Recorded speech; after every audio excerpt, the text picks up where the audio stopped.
Hi hello నమస్తే, welcome back to KB food lab. ఈరోజు మన రెసిపీ ఇటలీలో 700 సంవత్సరాల క్రితం నుంచి ప్రాచుర్యంలో ఉన్న రెసిపీ లసాగ్నా. టిఫిన్ లేదా లంచ్, డిన్నర్గా కూడా చేస్తారు అక్కడ. కానీ ఇది మన నేటివిటీకి తగ్గట్టుగా చిన్న చిన్న మార్పులు చేసి మనం దీన్ని టిఫిన్ లేదా లంచ్, డిన్నర్లో కూడా యూజ్ చేయొచ్చు. ఈ రెసిపీ 3 స్టేజ్లో చేయాల్సి వస్తుంది. ఫస్ట్ స్టేజ్లో లసాగ్నా షీట్స్ తయారు చేసుకుందాం. దానికోసం 2 కప్పులు గోధుమ పిండి తీసుకుని ఉప్పు తగినంత, కొంచెం ఆయిల్, అలాగే కొంచెం బేకింగ్ సోడా యాడ్ చేసి తగినంత వాటర్ యాడ్ చేసుకుంటూ డోను ప్రిపేర్ చేసుకోవాలి. మనం డో ప్రిపేర్ అయిన తర్వాత ఇలా బాగా సాగదీస్తూ మళ్ళీ మడతెడుతూ సాగదీస్తూ ఉంటే గ్లూటెన్ బాగా డెవలప్ అవుతుంది.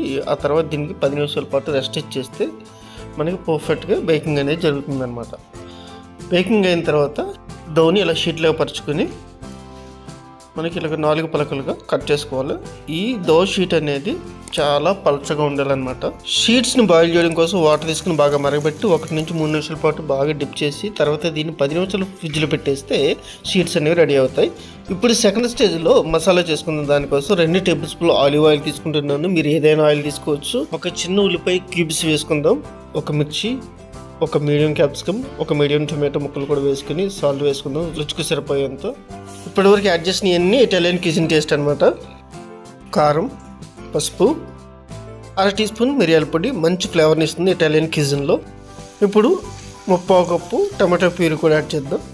దీన్ని ఒక 5-6 నిమిషాలు కుక్ చేసిన తర్వాత కొంచెం పైన కొత్తిమీర యాడ్ చేసుకుని దించేస్తే కర్రీ రెడీ అయిపోతుంది. ఇప్పుడు 3వ స్టేజ్లో మొత్తం లసాగ్నాని అసెంబ్ల్ చేయడం కోసం కింద డో షీట్స్, అలాగే మనం ప్రిపేర్ చేసుకున్న మసాలా పైన, తర్వాత చీజ్ స్లైసెస్ 2, మళ్ళీ కొంచెం కొత్తిమీర అంటే సిలాంత్రో ఇటాలియన్ భాషలో, మళ్ళీ దో షీట్స్, మళ్ళీ ప్రిపేర్ చేసుకున్న మసాలా కొంచెం పైన, మళ్ళీ సిలాంత్రో అంటే కొత్తిమీర, మళ్ళీ చీజ్ స్లైసెస్, టొమాటో ముక్కలు, అలాగే పైన గ్రేటెడ్ చీజ్ యాడ్ చేసుకుని పైన కొత్తిమీరతో గార్నిష్ చేసుకుని ఓవెన్లో పెట్టేద్దాం. 200 degrees temperature and 20 minutes contact time ఇవ్వాలి ఓవెన్కి.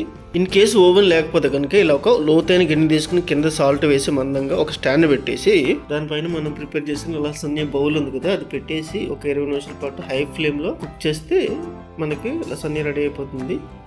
లగనాన్ అని గ్రీక్ పదం నుంచి లసాగ్నాకి ఈ పేరు వచ్చిందనమాట. లగనాన్ అంటే ఒక ఫ్లాట్ షీట్స్ అని అర్థం. రెసిపీ చాలా చాలా బాగుంటుంది, తప్పకుండా ఈసారి ఇంట్లో ట్రై చేయండి.